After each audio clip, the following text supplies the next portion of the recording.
Hello everyone. Welcome to my Mystery Monday video for Monday, October the 27th. I'm glad you're here with me today on this last Monday of October. Hard to believe that we're slowly creeping into, I don't want to say winter, but our fall is definitely here and almost over. So I wanted to take a look at one more time this beautiful Autumn Toile designer series paper, and it is here on page 41 of our mini if you're looking for it. Now it does come as a pack of 12, but instead of 6 designs you get 4, but 3 pages of each, so gives you a little, they go a little bit further. You can stretch them out a little bit, and I love this paper. And I have to confess, I was kind of on the fence about this one at first, and then I started seeing some more projects with it, and I thought, oh my gosh, this is just really pretty and beautiful. So it has these pumpkin patterns and neutral on the back, and then the fox here, and these really wonderful stripes, which would be great for masculine cards. Actually, this whole pack of paper I think would be great for masculine cards. And then you've got this tree one with this on the back. Oh, and I forgot to pull one out. Hang on.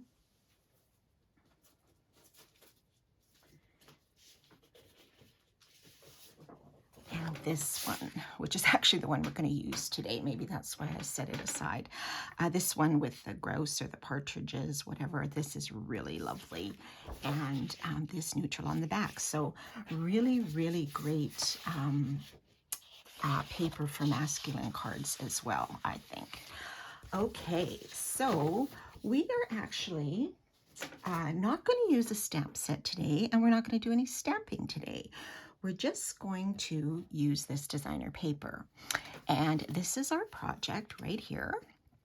Now, this was an idea inspired by Robbie Susan Chandler from Robbie Susan Cards and Crafts.blogspot.com. Kind of a mouthful. A demo in the States, and she did this sort of design. I switched it up a little bit from what she had done, and some of my layers are a little different size. I've used some different products, but typically the same pattern of the designer paper and also the mossy meadow, but I have switched it up a little bit. So it's kind of a fun fold. It kind of opens like this, so you can write your greeting here. So instead of the usual opening from right to left, you're opening it this way, left to right kind of thing.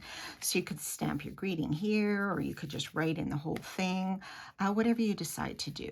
Okay, so I just thought this was really a nice sort of masculine card too. Okay, so I'm going to show you how we're going to make this. So you could do this out of any designer paper. You could do this as a Christmas card with some really nice Christmas papers, whatever you decide. I'm going to bring in our paper trimmer, because we have to do a little bit of cutting and scoring. I did prep quite a few things in advance, but for the base pieces, I just wanted to show you, and I will post all these measurements, so not to worry there. Okay, so for our base piece, we have a piece here at 5.5 by 8.5, but we need to cut it down to 5.5 by 6. Okay, so this is our standard half a sheet for a card.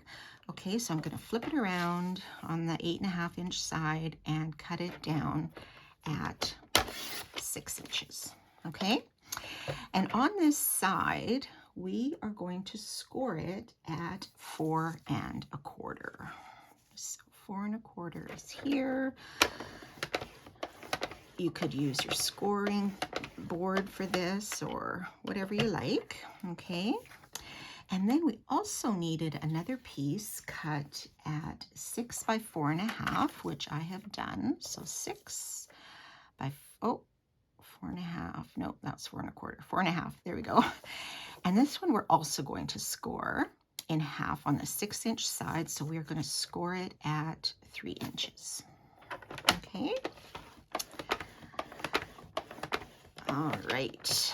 So we can put our paper trimmer away because my other pieces are already cut. All right, so let me grab my bone folder.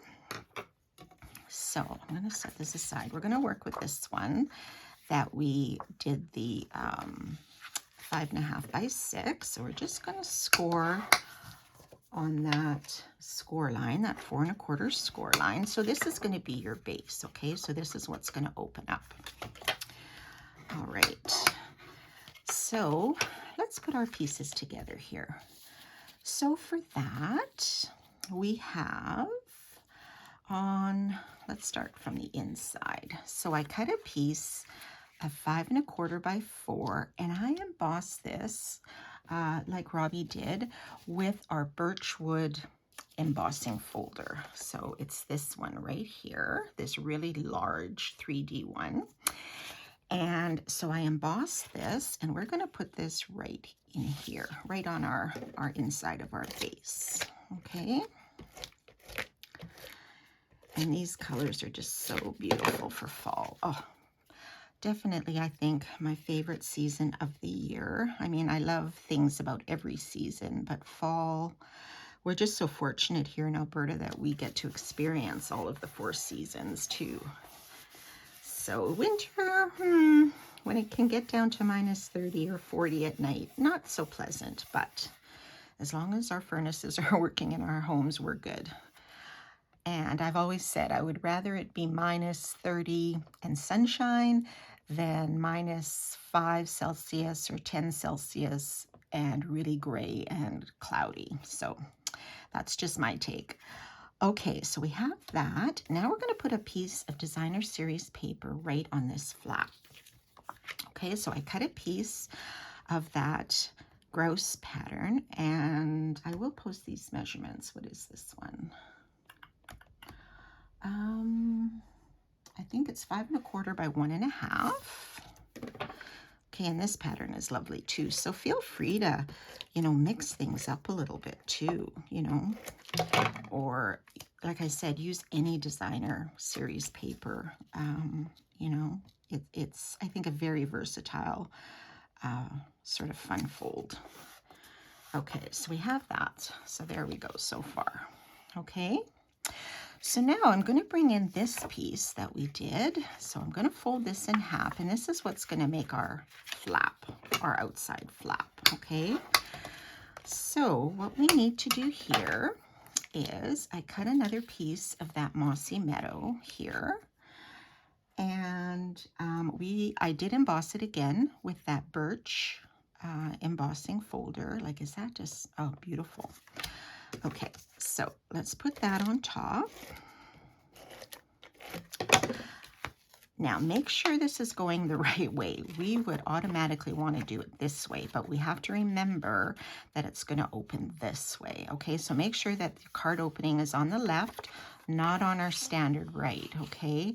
That, I could see myself doing that for sure. Okay, so let's do it this way. So just be aware of that. I mean, otherwise, I guess that part would just get glued down. But here we go. So we have our opening here on the left, right? Now what we want to do is adhere this on top of this mossy meadow so that when we open it, it will look like this, right? So basically all you want to do is kind of eyeball it and center it on top of this base, okay? Now, because it's a little bit heavier with that embossing, I'm going to just put on some tear and tape. I just feel it would be a little bit more secure. I know our seal is pretty strong and our glue is pretty strong. Oh, where did my scissors go? Oh, here, right under my paper. And I know our glue is strong too. So if you feel comfortable with that, whatever you'd like to use, right? This is just a little bit thicker layer here, so that's the only reason I've decided to go with the tear and tape. Okay, so let's take this off, our backing. Okay, and here we go. So our opening is here on the left, okay? So make sure you don't have it this way. always make sure your opening is here on the left. And you're just going to sort of center that on top of this base. Okay, give it a press. Open it and give it a press. Now, if you wanted to do some stamping ahead of time on the inside, you can. I'm just for today going to leave it blank. And then I was debating, should I put some designer paper down here? I did cut this piece at 6 inches by, I think it was 1/2 inch. And maybe I could have probably put this on first, but I was debating, do I, don't I, will it, won't it add, no, or do I add this pattern here just to break up the green a little bit? That might be a thought. Or do I want to stay with all the green? You know what? I think I'm going to do this. I think I'm going to do a little bit different here. Let's do that. We can do whatever we like, right? Okay. So I'm just going to put this right at the edge at the bottom. And hopefully that score line won't interfere too much. We do that and maybe give it another little press here. That'll kind of crease it down, right? Yeah, so that worked okay. So that just breaks it up a teeny little bit and shows off some of that other pattern as well. Okay, so now for our frame. Robbie used a different frame, a set of dies, which I do not have. I can't remember the name of them, but I did have the sentimental framing dies, which look like this. So really, you know, you can do some big frames, a smaller frame, and then these sort of accent pieces here where you could, you know, cut it out and then put something in the center. But I used this one here, this smaller frame, and oops, I used this on a piece of basic white, okay? So cut out like that. And then you may have to just poke out some of these little holes a little bit if they don't all come out in your die cut machine. And then I cut out a piece of that designer paper, kind of fiddling a little bit to make sure I got the image that I wanted to show. And then we're just going to put a little bit of Tombow glue, or you could use adhesive as well. Just here, I'm just going to move this up, hopefully you can see it. Just a teeny bit here around the edge. And then we're going to add that piece on the back. So make sure you're applying this on the reverse. Okay, you don't need a lot. And then this piece, you could cut it a little bit bigger if you wanted to, but I'm just going to put this right over top to cover that opening. And then when I turn it around, there is my little sort of picture frame, okay? So you can shift it a little bit left or right if you want. I'm okay with that. This one on my sample was a little more centered, but that's okay. Here you get a little more of a picture of the grouse or the partridge. What is it, or is it the same thing? I'm not sure. I don't know my birds very well. Sorry. Okay, so then this one we're going to put on top, but we're going to pop it up with some dimensionals. And I did, oh, here they are. Okay, so let's just add some of these around here. So these sentimental, what are they called? Sentimental framing dies are an online exclusive. Okay, so they came out in May of this year. So they are still available if you want to check them out. I believe, are they part of a bundle? I think they are, but I don't think I bought the stamp set. I think I just wanted the dies, just for this kind of purpose, in case there's something, you know, like you wanted to showcase in a scrapbook page, maybe with a frame or something like that. I thought they might come in handy. So, all right, so making sure our image is the right way, I'm just going to center this on top of this mossy meadow here and give it a little press. And there you go. Now, if you wanted to put a greeting under here, you could. And you may choose not to right now and decide, oh, I do need a birthday card, and just add your greeting later. It's totally up to you, whatever you'd like to do. So that is how they open. This one, I just put some DSP on the right side. But this, I like this kind of at the bottom. I think that's kind of neat. All right, so I hope you enjoyed that project, and we are heading into the last week of October, so don't forget our fantastic Join Special, which ends on Friday, Halloween, so don't be spooked by it. It's a really, really great deal. So check my website for the full details of that. If you'd like to be part of my Creative Circle team, I'd love, love, love to have you. We are a great fun community of stamping, and it's just so much more than the stamps and the paper and the ink. We have a great community of people. So I will post this on the post today and also on my YouTube channel if you'd like to check it out later. All right, everybody, have a great week and have a great Halloween if you're celebrating in your area.